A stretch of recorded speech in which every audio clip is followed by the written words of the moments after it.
Bene data ndabaramukije, nshimiye Imana ko tugeze uyu mwanya kugira ngo dutangire twige nk'uko twari twagiye tubivuga. Rero abahari dushima Imana ko idushoboje kuhaba, hanyuma nyine n'abandi baza kudusanga biraba ari byiza, ariko n'abatashobora kuhaboneka ntacyo, ubwo dufite kurikodinga bazabyumva. Reka rero nshimire Imana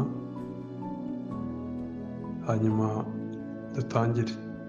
Ndaza gusaba rero ko abantu bari aha bafite Bibiliya zabo, abandi mbese ibintu byose byaguhuza ukagerageza kubigabanya kugira ngo ibi tugiye gukora tube turi kumwe twunguke twese.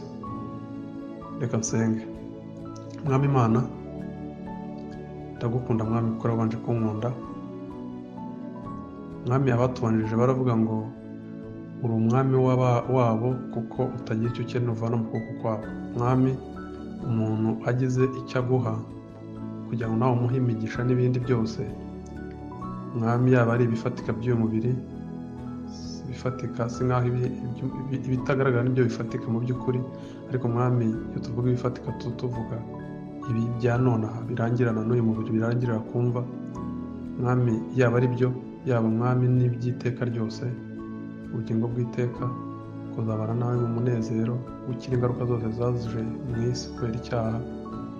Mwami, byose umuntu aramutse muri kimwe muri byo akibonye biturutse ku cyo yaguhaye cyangwa uko yakubereye umwana mwiza, ntabwo waba ukiri umwami we, ahubwo umwami wahinduka umufatanyabikorwa nawe.